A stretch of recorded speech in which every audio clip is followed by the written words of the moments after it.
tolla ayay 7 jeer miyaan xalayta soo toosay turbigiiyo xidigihii miyaan tiriyey oon eegay tiiraanya iyo ciil miyaan tawsleeladi waayey sidii ari tigaad cunay miyaan taaha ku caweeyey matunkaa i buuxsamay sidii 10 jir awrgaala ma tallaabadaydaan haldhaa aanan wax tuugaynin sida laanka tawlka ah miyaan tahan u dheeraaday 2 saanac ii tumay miyaa tiirsan dhinacayga matakoorinkiibaa magliga tabacya ii yeeshay miyay tabaraday 2 qabiil toos dhex dhigi weyday balaayadan itaaba leh miyaan toosin kari waayey si ay sheekadu isugu keen xiranto aan idiin soo koobo qaybaheedii ugu dambeeyey markii uu xumeeyey markii uu canjarafeeyey iyada iyo hooyadeedba markuu aflagaadeeyey kadib raggii ay salaada ka dhalatay waatay garaarta kaga dhigtay maantaana jifadii uu mataan ahaa waatay ugu ergeeyeen inuu gabadha madaxeeda u sii daayo sidaana lagu kala nabad galo taana waatuu ku shardiyey in loo soo noqo xoolihii yaradka ahaa ee uu ka bixin jiray oo dhagadhan muggii xoolaha loo keenayna waatuu meel fagaara ah gabadhii ku furay kolkaana shuushow bax inta la yidhi waa tii loo filay wax waliba inay halkaa ku soo afjarmeen colaad ba'anna sidaa lagu baajiyey buraale ugaas maxamed nin la oran jiray oo degaanka dhab looga yiqiin maamuusna ku lahaa waatuu dabadeed salaado soo doonay waa tii la siiyey markaana uu wadaadkii meherka ugu jiiray waa tii in loo dhisi doono loogu ballanqaaday mar alla markii yaradkii lagu heshiiyey uu soo dhammaystiro ha yeeshee maalmo kooban kadib waa tii candhuuftii dib loo liqay kolkii war cusub oo aan lagu farxini uu mataan ka soo yeeray kolkuu af muggii ku shaaciyey inaanu salaado furin isaga oo sababtana ku sheegay inaan weli loo keenin 4 neef oo 3na ay geel ahayd midna uu faras ahaayo yaradkii loo soo noqay ka harsanaa ayna ahayd in loo keeno taasise wax weyn ma ahaynoo wax laga xaajoon kara ayay ahayde waatuu raaciye weedhii laga wada yaabayay ahayd xataa haddaan furo nin salaado guursan karaa ma jiro gabar uu mar meher igu dhacayna nin hawaysan karaa ifka ma saara warkaa markii ay maqleenna nimankii ay salaada ka dhalatay waa kuwii ceshaday 4 neef oo xaggooda mataan ka sugaayey kuwaasoo in loo kaxeeyo uu markii hore tashigoodu ahaa intaasna kuma ay ekaane waa tii barbaar ay gabadha ilma adeer ahaayeen uu tiriyey tixdii digashada iyo habaarkaba daaranayd ee halkudhegeedu ahaa sidigtii falleed iyo haddii faydba lagu dhaafshay inantiina kaa furan tahay waleefayda kuma raacin inaanse kaa fashsiin baa sidii faral ilaahay tan ciideed maalintii uu tixdaa maqlay maalintii ku 4 ahayd ayuu geedkii shirka oo karaqaad baa lala kala jeestay yaabba raggii oo idil hadal kala soo bixi waaye nin laga quustay buu ahaaye waayeeladii goobta joogay wax waana ah uma ay soo jeedin hase ahaatee kolkuu intarnadigii u baaciyey uu faraskii jeediyey ayaa kuray goobta wax ka fadhiyey wuxuu ku yidhi mataanow maxaad reer hebel ka dooni intuu carabka ku dhuftay shiribkii ay salaada ka dhalatay isaga oo aan jawaabtii meel fogba ka doonin ayuu si fudud u yidhi mindhaa malaggay baa ku galay maalintii dambe goor ay barqadii tahay ayuu ku soo baxay degmadii uu ku socday meel kale kuma uu leexanne aqalkii salaada ku jirtay oo uu soo tilmaansaday ayuu beegsaday geed ku yaal aqallada duleedkoodana qaafadii reeraha ayaa shiran ku ahayd wuu arkay kumase uu leexanoo dan iyo heella kamuu yeelanne wuu garab maray isagiina waa la milicsaday war ninka meesha maraya ee ina hareer maray waa kuma ayay isweydiiyeen wuu hagoogan yahay afkuu taagayaa 2dii waran ee xaasawda lahaa kal horena bullaxaar laga soo gaday ayuu isku garaacayaayo dhalow kaga siinaya waa duul isyaqaanoo weligoodba is ag taagnaaye calidhan nuurjiir faarax afey iyo raggii kaleba durbo way garteen ninka garab maray ee aqallada u dhaafay inuu mataan ciideed yahay faarax afey mooye in alla intii geedka fadhiday ayaa warmihii boobtay sidii col mahiigaanihii uu reeraha soo galay indhaha ayaa lala sii raacay aqalkii salaada ku jirtay oo uu soo tilmaansaday ayay saantiisu u jeedaa qoor iyo xero waa kaa daraq yidhi oo sidii nin ay ooriyi u joogto kalsoonida ku galay taasi hadday dhacday kolka maweesaa dhowran niman mar 4 lagu sheegay marna 5 lagu sheegay oo calidhan ku jiro ayaa isku markacayoo qarabkoodii qaatay mid walba hubkiisa waxaa ka mid ah hooto dhagaley ah sidii lagu yiqiin faarax afey ayaa isku dayey maantaana inuu baajiyo dhiig sokeeye oo lama horaan loo wada arkay raggii gadooday ayuu damcay inuu qaboojiyo oo umalka saaqay uu biyo ku duldaadsho wuxuu ku yidhi ilma adeerayaalow wiilkaasi dhiil buu lulaye yaan lagu dayanoo gardarradiisa yaan loo raacin moogaanse taladiisii lagama yeeline waa lagu diiday shantii nin oo hootooyinkii ka horreeyaan ayaa aqalkii salaada ku jirtay soo hor joogsaday. ma gelinoo aqallada gabdhaha in la galaa ceeb bay ahayde ardaaga ayay ku hakadeen. salaado oo hubsatay in la kor joogo oo uusan mataan maanta baxsanayn ayay naxdani ku dhammaatay. ma waxay nacaysay in aqalkeeda dhiig ku daato? ma waxay diidaysay in daraaddeed la isku dilo? ma mataan bay rajo dambe ka qabtay? sababta ma naqaan, ha yeeshee waxay ku dadaashay inay badbaadiso. waxaa la wariyey markay ogaatay in la dul joogo inay isagii ku tiri, mataanow, labadayda lugood dhexdooda meel aan ahayn oo aad maanta ku baxsan karaysaa ma jirto. wuu qoslay. waad i caayaysaa ayuu ku yidhi. qalabkii uu sitay ayuu habhaabtay. iyana intay daahyadii aqalka isku qabatay ayay shantii ardaageeda taagnayd ka bariday inaysan aqalkeeda soo gelin. waxaad mooddaa inay ka yeeleen. mataan bayse halkaaga ku jir kala adahay. intuu gabadhii dib u dalfiyey oo raarta aqalka ku tuuray,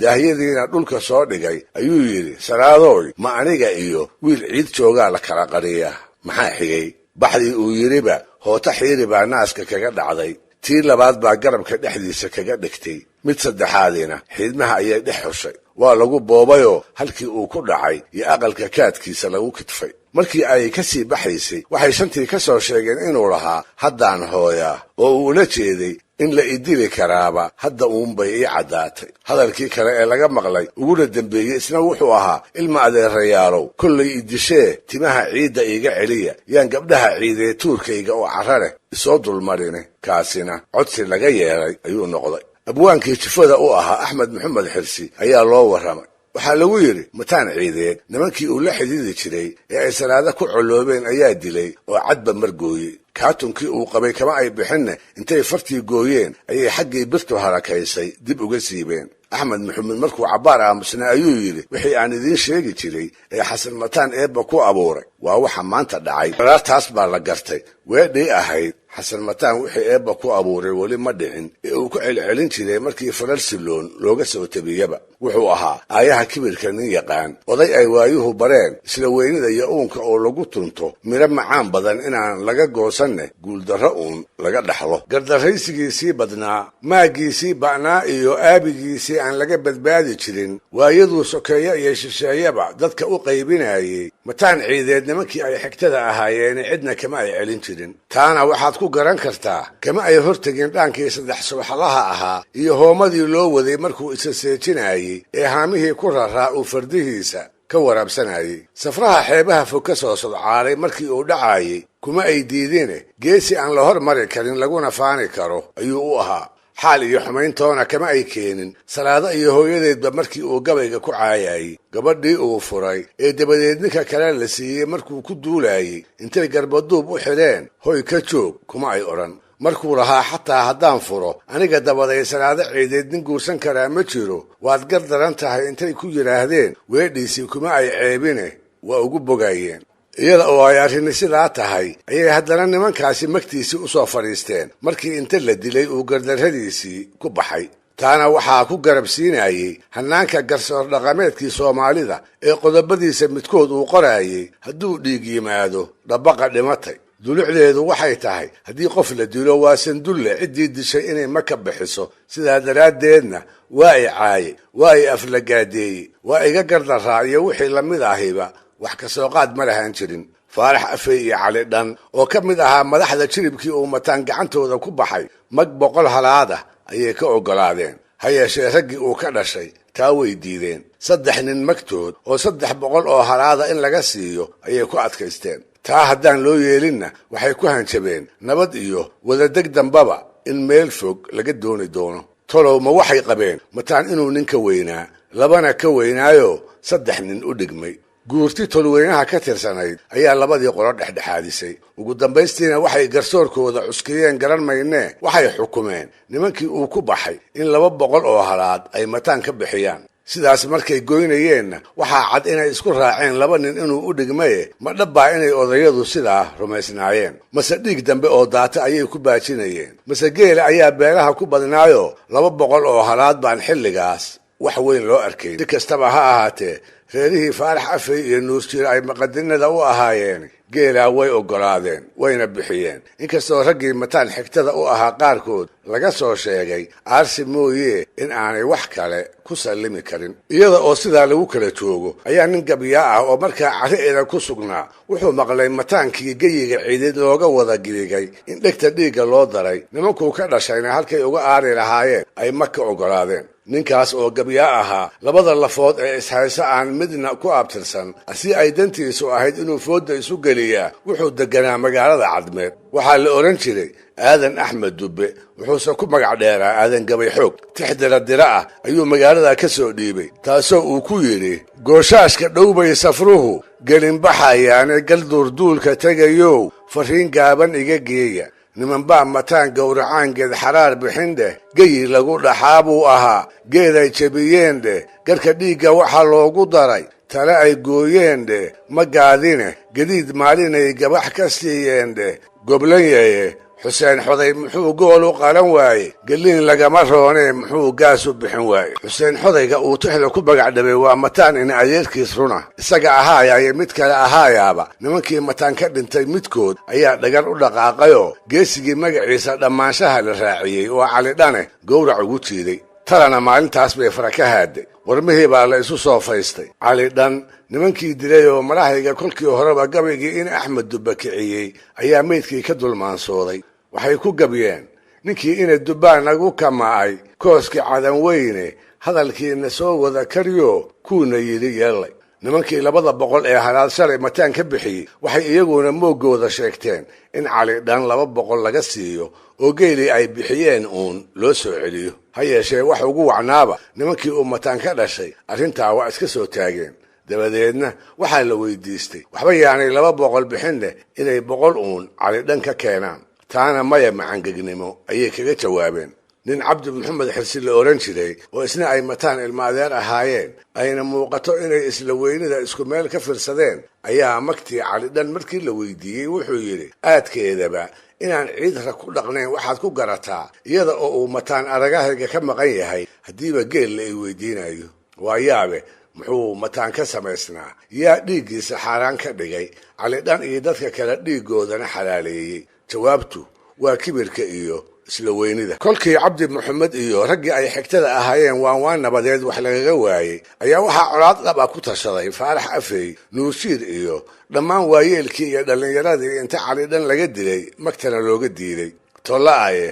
ma nin aan birto karin baa jirta ayay isku goobaabiyeen gabayo dhiiggu da'ayo oo tirtirsi iyo aardoon wada daaran ayuu nuurjiir ooda ka soo qaaday gabayada oo waayadii dambe u batay wax lagu halqabsado waxa ugu caansan faraskiisii caynab lagu magacaabi jiray kii uu kula hadlaayey ee uu ku lahaa haddaan caynabow col iyo guluf caata kuugu raagin waxaad coobba weyn tahay haddii aadan caday ka dhuubnaanin haddaan maydku cagahaaga iman sida cagaar seexday cad nin quuta mooye haddaan caanan laga dhaaran haddii nabadda ceelkan ku rido cidinka soo saarto ee aan cudurahoodu isku jabin cuurka baxawaadle sida laga calool qabo haddaan cali ka weynaanin canduu aabbahay dhalay haddaan dunida ceeliyaamin tix kale oo ta'leya oo iyana aad caan u noqotay ayuu tiriyey waxay tara kaga dhammaatay gacantiisa inuu calidhan ugu aaro oo uusan cid kale kuba hadlayn wuxuu go'aansaday cabdigii ay mataan ilma adeerka ahaayeen hadalka quursiga huwanna laga keeni jiray inuu dhiiggiisa ku dhaashado ta'leydii uu naftiisa ku guubaabinayay ayaa waxaa naga soo gaaray meelisidan uu ku leeyahay tolla ayay 7 jeer miyaan xalayta soo toosay turbigii iyo xidigihii miyaan tiriyey oon eegay tiiraanya iyo ciil miyaan tawsleeladi waayey sidii ari tigaad cunay miyaan taaha ku caweeyey matunkaa i buuxsamay sidii 10 jir awrgaara ma tallaabadaydaan haldhaa aanan wax tuugaynin sida laanka tawlka ah miyaan tahan u dheeraaday 2 saanac ii tumay miyaa tiirsan dhinacayga matakoorinkiibaa magliga tabacya ii yeeshay miyay tabaraday 2 qabiil toos dhex dhigi weyday balaayadan itaaba leh miyaan toosin kari waayey maalintaas isaga oo aan biyo dhac u yeelin ayuu tixdii halkaa ku joojiyey raggu kala ildheere nimankii uu u dhaaranayay nin ku jiray oo ay mataan isxigeen ayaa dareen galay wuxuu raggiisii ku yidhi bi'i waaye halka uu gabayga ku ekeeyey nuurjiir kas buu u yeelay gabaygu ma dhammee dhexda ayuu joogaa kolkii wax dhacaan oo ninka waalkeennu ku jaba uu dilo ayuu dhammayn doonaaye war hoy haddeer ha laga gaashaan erey aan sannada inaga harin ayuu gabaygaa ku soo dari doonaaye nuurjiir haddeerba ha la dilo ma haddaad diidaanba ha loo dul yeesho wixii ka yimaada taladaas dheg looma dhigin nuurjiirna in loo diro guluf iyo gaada soo dila lagama shirinoo la isuguma iman ninba waa mare isagana galabtii dambe ayay u soo martay cabdi maxamed xirsi oo sidaan soo sheegnay ay mataan ilmo adeer ahaayeen ayuu haylaha ka caseeyey gabaygii kala dhimanaa ee uu ku joojin jiray miyay tabaraday laba qabiil toos dhex dhigi weyday ayuu galabtaa dhammeeyeyoo wuxuu ku daray kuna ebiyey macabdaa turaabta isku rogay waa tabtaan rabay ee goortaan ku taagsaday miyuu talelay oo reemay ma tumaatidii baan wadnaha tahan wax weydaarshay libaaxuba dhurwaa 10 kun uu tulud ka qaadaaye ninkii farayaraan igu tuhmey tala ka hoostaaye wallee aniga waa laytixgelin tiirinimadayda sidaan soo sheegnay mataan oo jifadiisu ay nin weyn u tiqin waa tii la dilay cali dhan oo isna ay laftiisu haliyey u aqoonsanayd waa tii la raaciyey dabadeedna cabdi maxamed xirsi waa tii loogu aaray maga dhowr ah ayay labada qolo kala qaateen ha yeeshee nabad laguma heline waa lagu kala irdhoobay hoog iyo ba wixii xigayna laguma taamilo qaadanne dagaallo hor leh ayaa fooda la isdaray dhallinyaro tima cagaar ah ayaa haadda loo waray waayee lagama maarmaana ayaa warmaha laga asladay nasiib darro habkaasina wuxuu noqday hababka uu aadanuhu ku kala baxo midka ay soomaalidu ugu badiso iyo hidde kaskeeda ku gaamurayoo aanay weli ka caqligaysan inkastoo sheekada mataan ciideed ku dhowaad 2 qarni laga joogo dhegaystayaal barnaamijkii dhaqanka iyo hidduhu maanta halkaa ayuu nooga dhan yahay wuxuuna ahaa kii ugu dambeeyey sheekadii mataan ciideed